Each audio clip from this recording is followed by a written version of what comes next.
Nous allons voir dans cette vidéo deux exemples de résolution d'équation. Je rappelle que résoudre cette équation, c'est trouver toutes les valeurs de a pour lesquelles l'égalité sera vraie. En effet, si je remplace a par n'importe quel nombre, l'égalité ne sera pas forcément vraie. Pour 1 par exemple, j'aurai 11 d'un côté et moins 2 de l'autre, et 11 n'est pas égal à moins 2.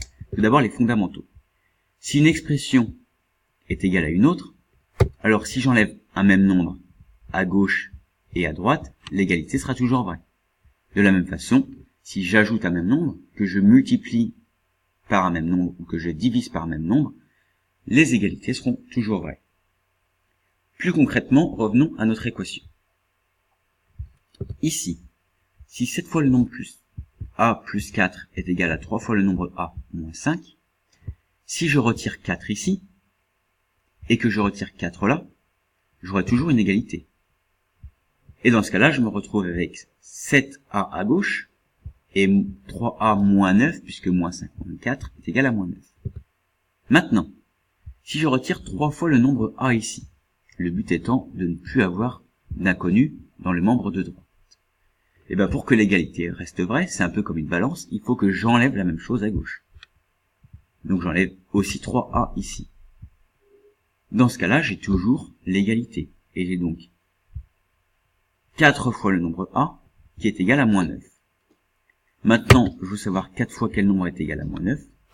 Si 4 fois le nombre a est égal à moins 9, une fois le nombre a sera égal à moins 2,25. J'ai tout simplement divisé moins 9 par 4.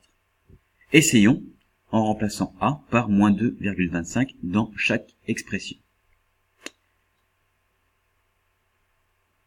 Dans l'expression de gauche, si je remplace a par moins 2,25, j'obtiens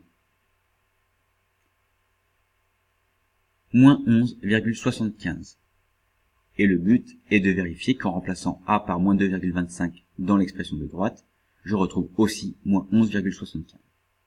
Voilà. C'est vrai. Voici un deuxième exemple d'équation. Je vais mettre ici des petites flèches pour vous aider. Le but du jeu, ça va être de trouver à la fin a égale quelque chose, avec ce quelque chose étant un nombre, décimal ou en écriture fractionnaire ou autre. Ou pourquoi pas le nombre ici égale a. Bon, ici je vais me débrouiller pour avoir l'inconnu à gauche. Donc pour avoir l'inconnu à gauche, je vais d'abord dans un premier temps me débrouiller pour n'avoir que des inconnus, c'est-à-dire ne plus avoir le moins 3.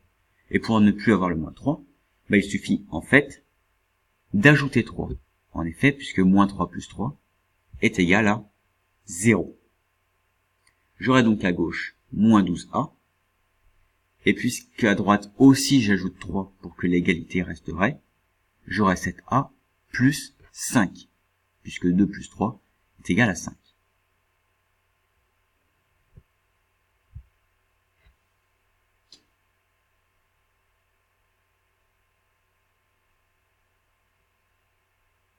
Continuons. Maintenant que je n'ai que des inconnus à gauche, et que je n'ai plus le nombre moins 3, je veux n'avoir des inconnus que à gauche. C'est-à-dire que je veux plus en avoir à droite. Donc tout simplement, je veux plus qu'il y ait les 7a. Donc pour enlever les 7a, il suffit finalement de les retirer, c'est-à-dire de faire moins 7a. Mais pour que l'égalité reste vraie, il faut que je fasse la même chose à gauche. Donc je vais retirer 7a au membre de droite et 7a au nombre de gauche.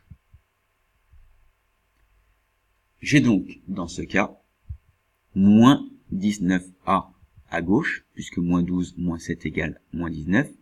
Il ne me reste alors plus que 5 à droite. Et maintenant, je veux savoir combien vaut le nombre a. Moins 19 fois combien me donne 5. Tout simplement 5 divisé par moins 19, puisque je veux savoir la valeur d'un seul a. Je divise les deux membres de l'égalité par moins 19, et je trouve alors que a est égal à moins 5 19e. On dit donc que la solution, et pas seulement une solution, mais la solution de l'équation, moins 12a moins 3 égale 7a plus 2 est moins 5 19e. Vous pouvez essayer sur vos calculatrices.